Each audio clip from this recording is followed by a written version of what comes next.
Hey, you awesome folks! Thanks for taking this journey of discovery with your guide, Keith Haney. You're listening to the Becoming Bridge Builders podcast, your favorite podcast for everything from racial reconciliation to education innovation, justice reform, and leading change in the 21st century. This podcast is for people who love to be challenged with difficult topics, but want practical solutions to solve these challenging issues. Becoming Bridge Builders makes change possible. Each week on the podcast, Keith invites innovative thought leaders to share how they are building bridges in their area of expertise. You will hear breakthrough ideas and concepts that are changing the world. He's featuring guests who are best-selling authors, leaders at Microsoft, entrepreneurs, leading educators, professors, lawyers, and so many more. Listen in to learn how you can be the bridge to the change you are seeking. Hello, friends. Welcome back to Becoming Bridge Builders. I am your host, Reverend Dr. Keith Haney. This is the space where we dig deep into journeys of leaders, change makers, and storytellers who are helping us bridge divides and create lasting impact in our communities and in our world. Today's guest is a man whose life's work beautifully aligns with the theme of this show. Josh Kosnick is what I like to call a true bridge builder, a leader forged through fire and guided by faith. He is the founder of Kairos Coaching, a certified EOS implementer, and a USA Today best-selling author of the Kairos Code. With firsthand experience building and exiting not one, not two, but three successful businesses, Josh brings powerful insights into how vision, discipleship, discipline, and calling comes together to transform adversity into purpose. He now devotes his life to helping individuals and organizations align their vision with execution, embrace authenticity, and turn struggles into stepping stones towards significance. His passion for men's mental health, personal growth, and legacy building is inspiring countless leaders to step into who they are and who they were created to be. Josh, welcome to the podcast. Excited to be here. I don't know if I call you Reverend or Doctor or just Keith. You can call me all those things, whatever works for you. So I'm going to ask you my favorite question, Josh. What's the best piece of advice you've ever received? Oh my gosh. That is I've received so much great advice through my life. But I'm gonna go with one I shared in my book because I have 4 children. And when my firstborn came into this world, I was told by a mentor and coach of mine that the days are long, but the years are short. Mm, And now that she's 14, I can fully understand exactly what he was telling me and how fast time flies. it does. It does fly, especially when you have kids. You look up one day and they're grown and they're getting married and you're walking them down the aisle and it's just a blink of an eye sometimes. That's right. And it just goes to show how much we need to really appreciate the present each day. Yeah, exactly. So let's talk about your work because you talk a lot about being forged through fire. Kind of take us back to the moment in your life where that fire really shaped who you are today. Yeah, well, I'll tell you the story that I didn't, the fire that I didn't want. And I'm not saying that everyone or anyone wants the fire that comes into their life. I'm just here to tell you that no one gets through this life unscathed. And for me, back in 2021, I woke up one day, did my morning routine, and get a phone call to meet some company execs at the Marriott. And at that point, I was running a financial firm that had 250 employees. I owned the firm. We were having massive success. And you ever get one of those calls or one of those moments where just you get that sinking feeling in your stomach, like something really bad's about to happen? And then I'm wrestling the whole 8-minute drive there, like, "No, we're doing great." Like, why would I have these bad feelings? That's the devil trying to get me. But sure enough, as soon as I walk in, my butt hits the chair, they say, "Josh, there's no easy way to tell you this. You're no longer a managing partner. We're going in a different direction. You can sign this paper, or you can sign this paper." And I said, I had just enough wits about me because it was utterly surreal, to say, "I've trusted you my entire career. I'm not signing either of those until I speak to my attorney." And so, I can tell this story a little bit more flippantly now that I'm 4 years removed from it, but in reality, it was the lowest point in my life. I couldn't make it 2 minutes down the road, because I couldn't see because I was bawling my eyes out. I had to pull off into a park and ride. For those of you not from the Midwest, a park and ride is just a parking lot where you meet up with people or drop off your car to go on a bike ride or whatever it may be. I was not there for either. I was there to try and gather myself before I made my journey home. And for the next 6 months, I'm in a legal battle to negotiate my exit. And those 6 months were some of my darkest, and also now looking back, some of the biggest gift as well. Because in that season where I'm going through the 5 stages of grief, and anyone that's ever sold a business or been removed, like I was, um, it's your baby, right? It is utterly a baby to you, and it's your, in a lot of ways, your identity, and you go through this crisis and literally go through the 5 stages of grief, just like losing a loved one. And so I had to work through that. And as I got through that, I was really also able to envision the future. And that's why I say it was partially a gift too, because the walls, the fires that are put in front of you, are not meant for you to hide or cower. They're not meant for you to try and skirt around. They're meant for you to actually walk through. And as you get to the other side, you get to also realize God's blessings and lessons in those seasons. As you think back to that time, because as I'm hearing your story, I'm devastated for you just kind of watching it from the outside.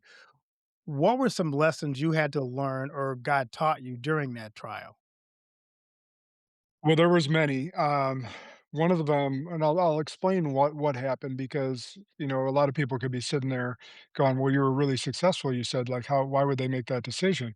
Well, so I had a narcissist on my leadership team, and very talented person that I recruited, I mentored, and as I was trying to help him fix some of his, what I thought at the time were immaturities, I kept chalking them up to immaturities, but later discovered they were true character flaws.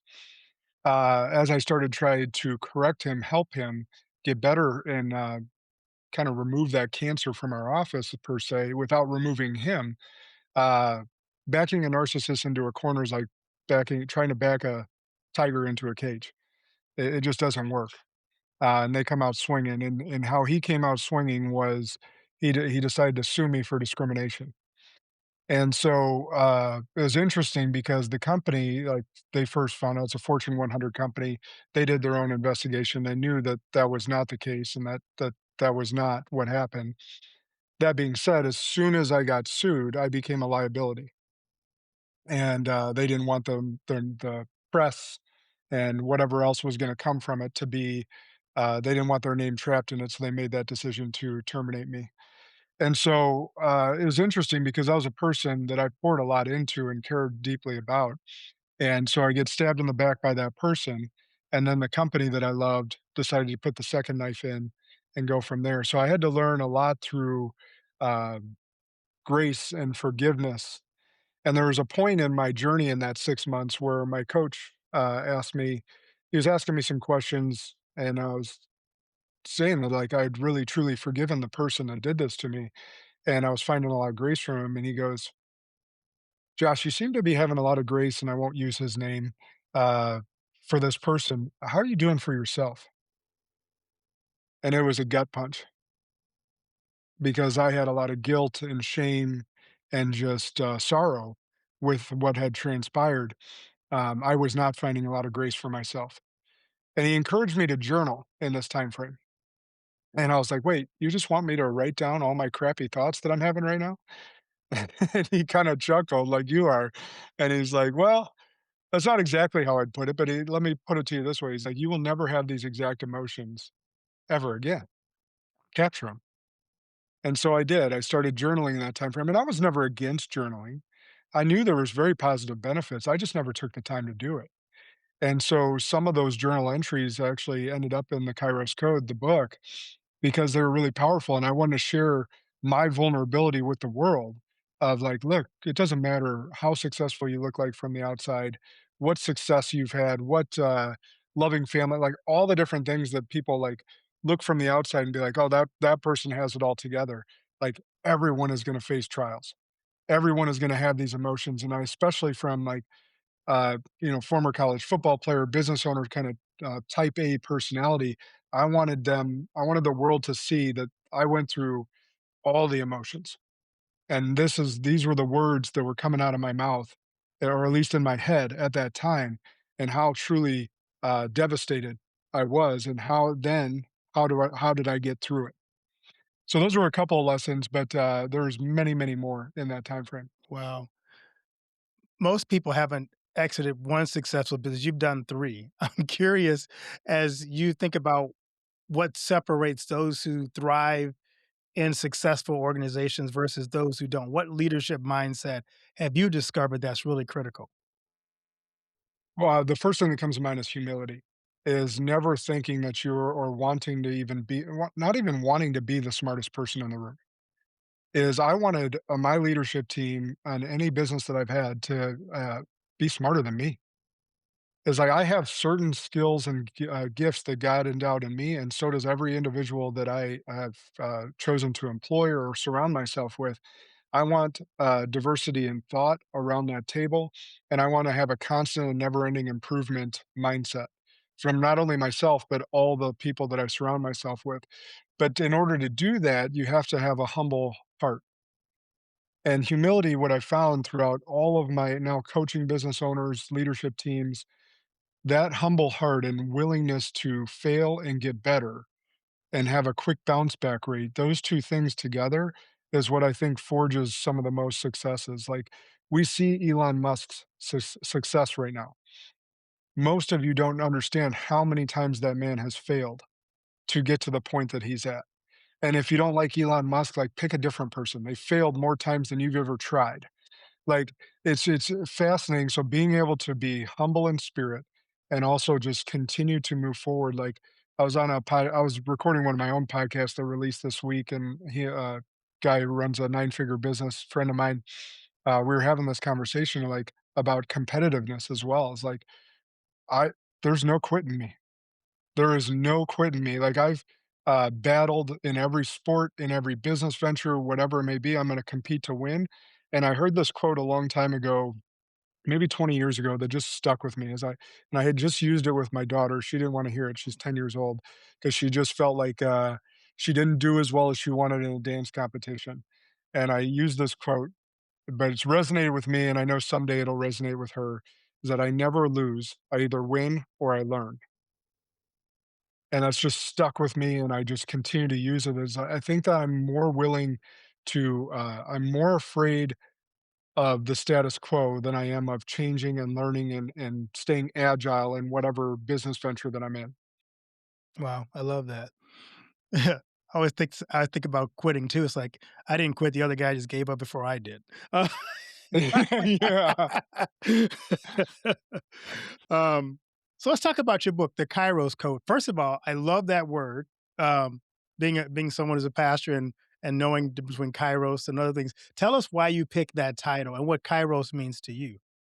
Yeah, so interestingly enough, when that word was introduced to me, it was during the 2nd year of COVID, so 2021. And, so I didn't know it before, but, like, you being a pastor, the only people that really know that word, I think there's a certain sect of the Lutheran church that has Kairos camps. Right. And that those are, like, the only people that really know that word beyond the Greeks. And so the Greeks had 2 different, words for time, which is Kairos and Chronos. Most of us just know Chronos time even though we don't call it that. We just say it's time. But Chronos time is the time that we live on, our watch, our clocks, our minute by minute, second by second days. Kairos time, when I was introduced to it, I've always been fascinated with ancient Greek and not only philosophy, but mythology, stuff of that nature. It intrigued me as a kid. The Greeks use it as a moment or an era. In the Christian sense, it's a divine time when God acts. But in reality, Kairos time is the time that God lives on. It's the omnipresent, not operating in the space and time that us humans understand. And so for me, during that COVID period, when that word was introduced to me, it struck me. I was like, we're all separated from each other. I had to say goodbye to my last living grandfather through a window. Um, we're all on these Zoom screens. We're not necessarily communal with each other. And I'm like, you know what? Now is the time for us to get back to our true being, because our us as humans, we're very relational, we're very communal. Um, and I just adopted that word as my company name, but then also it transposed into the lessons of the book is like me getting my life back together, owning what I could own, my mistakes, my successes, all of it. Like, I want to introduce Kairos time to the world. And the best way I've been able to use an analogy with is most athletes know about the zone or flow. When you're in the zone or flow, you have zero concept of time. You're not even thinking about time. In fact, time slows down if you've ever been in the zone or flow. That's Kairos time. Yeah, I love that. I was in the zone recently when I was in my bowling league. So I I was about to bowl a 300 game and missed one frame. It still haunts me. Oh, I had a you'll get 278. it. That just means you're on your way. That's right, I'm on the way, but so let's talk about your book because you break your book down into 2 parts. Let's talk about part 1 first, the rise. Tell us about what part 1 of your book is about. Part 1 is really about my younger years. So it's almost like autobiographical, but also using the lessons that I learned to become where I am today. Like, it seems it's interesting. Most authors in the self-development space are trying to carve out their niche and be an expert in this one thing. That's not what I was trying to do. I was just trying to share from my journey, give all the game possible because God put it on my heart. Hey, these hard-fought lessons weren't just for you, give them back to the world. And so part 1, I was saying, here's where it took for me to get to where I was, the hard work, the lessons, the coaching, the mentorship, and then I shifted, and that was where I, climbed the ladder, if you will, of building businesses and being able to exit, one of those business to buy the big business. And it was really about my relationships with my dad, good and bad. It was about how I transitioned from corporate world to being an entrepreneur. Just different lessons along the way that would help someone that was reading it potentially see themselves in my shoes and go, "Oh, if he can do that, I wonder if I can as well." And then part 2 is the 5 bridges of Kairos. So let's talk about that. I love that you start out with the spiritual. Most people don't like to dig into that when they do a book like that. But tell us about the spiritual bridge first. Yeah, so the 5 bridges came from all the hard fought lessons. Let me give some context first. When I was terminated and everything was ripped away from me, Um, I wasn't allowed to go back to the offices that I owned, like 35,000 square feet. My name was on the lease. I wasn't even allowed to go there and get my stuff. They were afraid that I might talk to people, might pull them out of there or throw a fit. I don't know what, but either way. So a couple weeks later, they send the movers and ship all my stuff to me, or, send it to me to my house. And those boxes showed up, and it was just a painful reminder. And I couldn't open them for like 30 days. And one day I, made my way down to the basement. I got brave and I decided to open those boxes. And in that moment, I had an epiphany. I'm opening, I got my designation. So I didn't have reverend and doctor in front of my name, but I had a bunch of financial designations behind my name, awards, certificates, all this different stuff, family photos, all my books, stuff of that nature, trophies. And I looked at this stuff and I was like, man, I had it all wrong. None of this matters. None of this means a thing. Like, if I died today, my wife would have like, this stuff would collect dust on a shelf, or, like, I certainly can't bring it with me, or just be or she'd toss it, or, you know, whatever, like, it meant nothing. So, what I was doing was chasing all the wrong things, and I had to ask myself some really important questions. Was I pursuing God the way I was pursuing positional power, accolades, money? The answer was no. Was I chasing my wife as much as I was chasing goals, as I was chasing money or other things? The answer was no. And was I allocating time on my calendar for my kids as much as I was my schedule?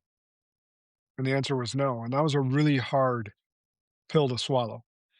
And so out from that, because thought I lost everything, in reality, I didn't lose my relationship with God. I didn't lose my relationship with my wife. And I didn't lose my relationship with my kids. And at the end of the day, that's all I need. So when I thought I lost everything, in reality, I didn't lose anything of meaning. Wow. I love that. That's great. And so leading into that spiritual bridge, I realized that we get it all wrong. We chase professional accolades, we chase financial freedom, success, whatever it may be, and we skip the most important things in life. So I was like, okay, if I was to reorder this and do it right and be able to create a framework so that people could actually live this work-life balance that everyone's trying to seek, which I detail in my book. I actually don't believe in balance only because it indicates 50-50. And there will never be a point in your life that everything's 50-50, ever. No magical day. So I like work-life harmony or integration better. That being said, everyone's chasing it. So if I could create the framework for myself, I could teach the framework to others. So spiritual bridge is number one. You don't have to believe what the Reverend and I believe, but you do have to understand why you have this. Why are you here in this moment of time on this planet? What reason are you here? And getting right spiritually. So for the Reverend and I, that's Jesus, that's God. We that's I don't believe we were an accident. I believe we were divinely created. And so for me, that's my connection. And I got to make sure that that's of utmost importance. And that relationship is place number one. And then you have the internal bridge. Tell us a little bit about that. Yeah. So every time we get on an airplane, we get this one specific instruction. And that instruction is now we get a couple, but one that's always repeated is put your oxygen mask on first before assisting others. Well, if you think about the reason why is you're no use to others if you're passed out or dead. So put yours on first, then assist others. And if we take that principle to life, because this is where I see a lot of entrepreneurs get it wrong, and I got it wrong for a period of time, is I because I was pursuing that next mountaintop, I let some of my health go. And anytime you let your physical health go, you also let your mental health go. They're very interlinked. And so the internal bridge is mental, emotional, and physical, and making sure that we're putting our oxygen mask on before assisting others, meaning we have to be our best selves in order to serve others at the best level that they deserve. So we have to place importance around our mental, emotional, and physical health, put our oxygen mask on first, then be the best to assist others. You really are passionate about men's mental health. I noticed that. And it's a topic that carries a stigma. What trends are you seeing that men need to really focus on today to make sure that they are not dealing with that struggle silently? Yeah, glad you asked that. Here's the main one. We don't have deep relationships with other men. That is the main one. The vast majority of men suffer in silence alone. In fact, of most men, if they're married, their only safe space is their spouse. And if that spouse does not provide a safe space for them, or if they're stressed out as well, that even eats at them more so they have no one. They feel like they have no one to talk to, no one to put, their, hand on their shoulder and tell them it's gonna be okay. And so that's why I think, Bible studies with other men, I think, having close friends, knowing friends that actually like, I have segments of friends, like, I have friends that I know, like, "Hey, if I wanna go do something fun with, I go do that with them." But those friends may not be there for me in my darkest moments. And I have group of friends that, like, I know I could call at 3 in the morning and say, "Hey, um, I think I'm gonna end it all." And I got them to call and pull me out of that funk. And if you don't have a man in your life, another man in your life that can help you in those moments, that's why we're losing too many men to suicide. It's not it's I w I hesitate saying it's simple, because it's not. It's just that's the biggest gap. Like, when we were young, jostling in the locker room or with our bravado or whatever it may be, like, we didn't necessarily learn how to form those deeper relationships. Women have a leg up on us in that regard, knowing that they need each other, whether it's their mom, their sister, a best friend, whatever it may be. Our best friend and I, your best friend, like, as younger, we probably didn't get into too many deep conversations.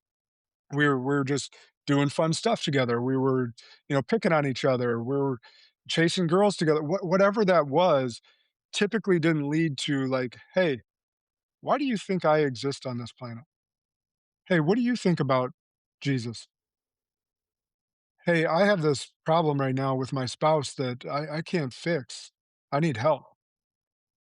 And without those relationships and people to bounce that off of, it just becomes so lonely and dark. And that's the number one thing I want to help with men is like getting into community with other men, not to just commiserate, but to have brotherhood. And the Bible's very clear about having brotherhood. And it seems to be so lost in this new day and age. Yeah, and I noticed that in your book, in chapter 16, you spend a lot of time talking about the relationship bridge. Let's talk about that in your book because you really address the need to have that as a healthy part of your 5 bridges of Kairos. Yeah, relationships are what I call the fruit of life. They bring us so much joy, the right ones, right? There's boundaries we need to set with some of the wrong ones, but the right ones bring us so much joy, and that's where we need to really find is those relationships that feed us and that we feed them, right? It's a mutual streak where we can't be, just takers, like, we have to be givers, and then we also gotta receive and be able to receive well. So I have an order to the relationships, and it goes along with the order of the bridges. The relationship first you need foremost is God. Second relationship, if you're married, it's your spouse. Or I'm sorry, second relationship is yourself. You have to be really grounded and accepting and loving of yourself. Third, then, if you're married, is your spouse. Fourth, if you have them, is your kids. Fifth is everyone else. But it's really finding those everyone else in that everyone else. It doesn't have to be this large group of circle. In fact, the older I get, the more I want to go deeper with fewer. Now, in my business, I'm blessed to have a lot of great business relationships, and I coach a lot of people and have masterminds, all this stuff. But in my friend circle, which I'm blessed that a lot of clients become friends, like it's going deeper with fewer instead of trying to be Mr. or Mrs. Popular to everyone. That's good. And of course, your next bridge is environmental bridge. But I want to dig into your work as a certified EOS implementer because you help organizations align vision with execution. In your experience, what's one thing most leaders underestimate when trying to build something sustainable? uh, that everything good that they built is because of them, but conversely, everything, all the issues going on, anything bad going on, is also because of them.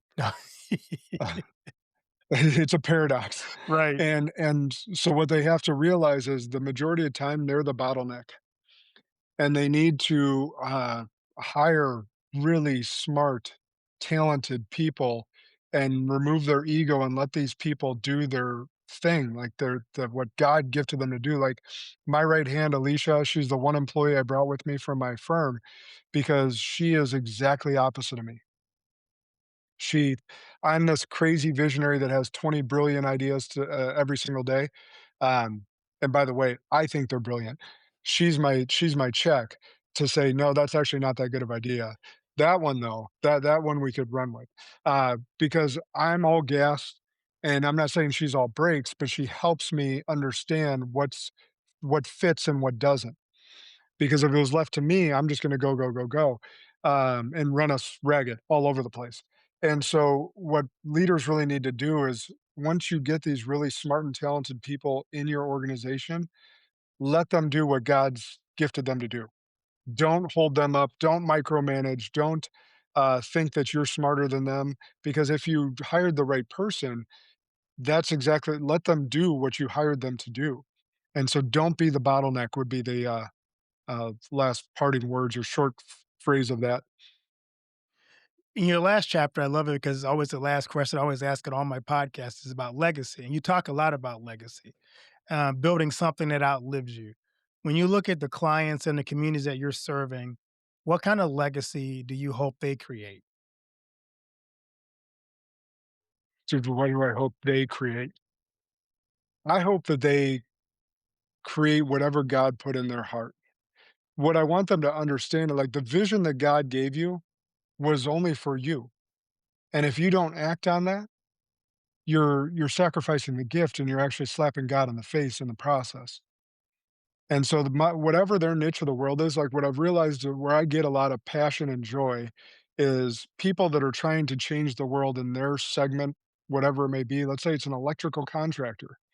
but he's trying to change lives of his employees, and he's just trying to carve out his niche in whatever small town America.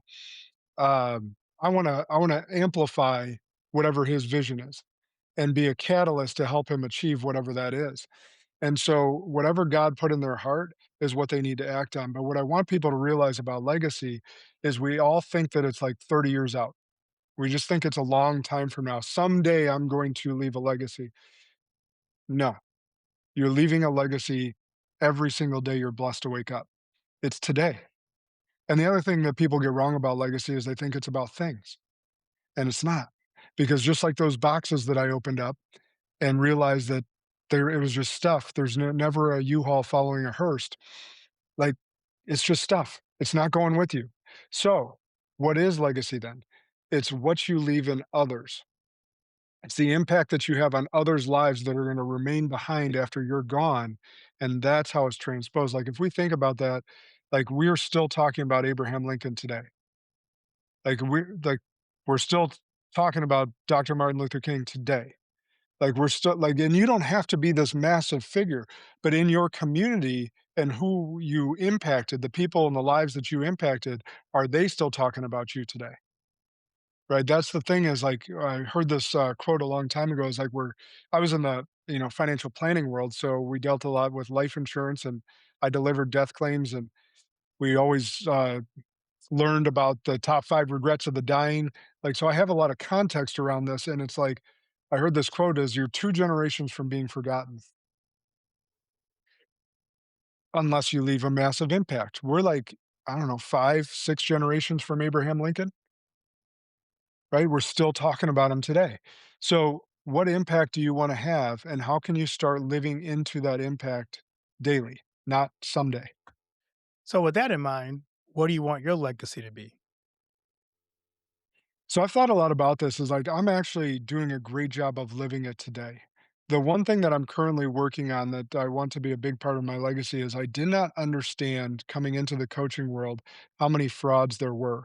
People speaking from theory and selling funnels and kind of bull crap that I just did. I was always blessed with good mentors and coaches in my previous world.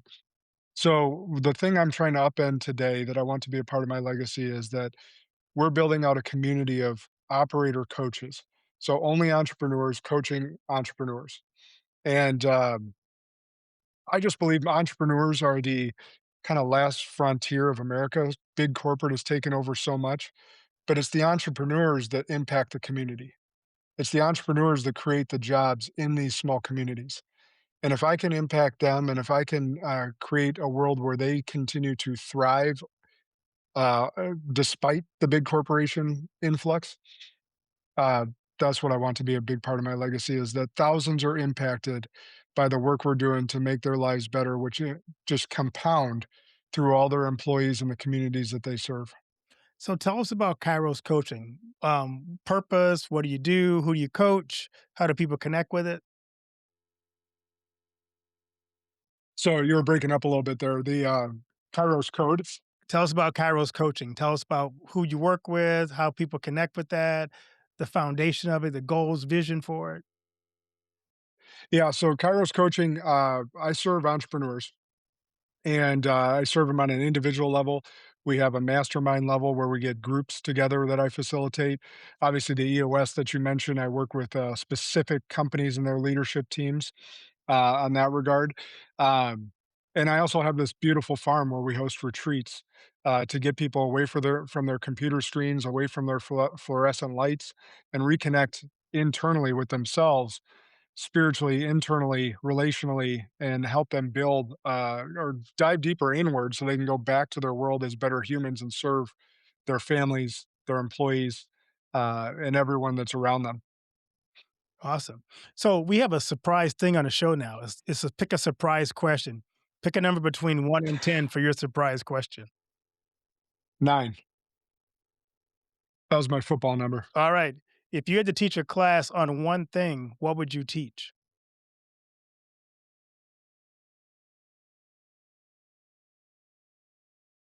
Hmm.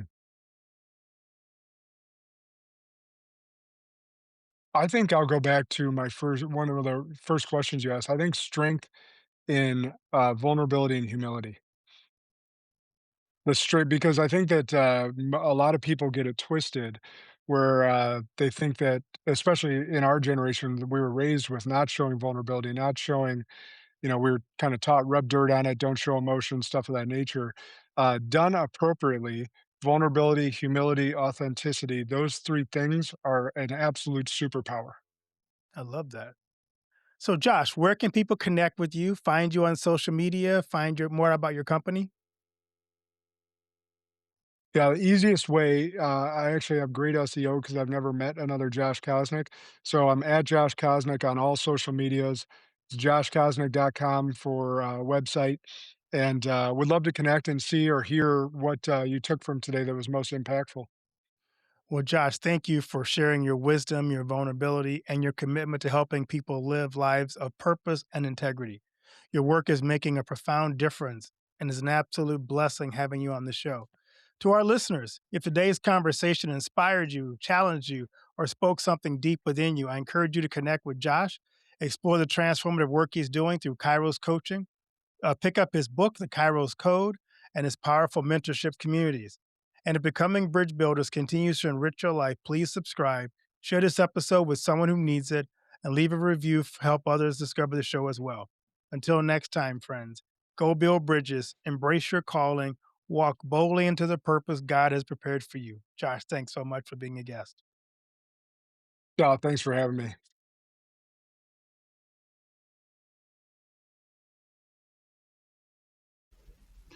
Do you know that most entrepreneurs hit a revenue ceiling and have no idea why? They're working harder, spending more money, running more ads, but revenue stays flat. My friend Dr. Noah St. John calls this the invisible break. He's giving our listeners a free revenue ceiling audit to help you see what's really holding you back. You'll get a free 30-day membership to Noah Bot, giving you access to Dr. Noah's 30 years of experience to help you reach your next level. But hurry, because there's only 50 available this month. So if you're tired of being stuck at the same revenue level and want to finally break through, get your free revenue ceiling audit at drnorvault.com in the affiliate link that'll be listed in the show notes.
Thanks for listening to Becoming Bridge Builder. If you enjoyed this episode and want to help support the podcast, please subscribe and share it with others, post about it on social media, or leave a rating and review. To catch all the latest from me, you can follow me on Instagram at @bkeithhaney and on Getter and Twitter @RevHeadpin. Thanks again, and tune in next time.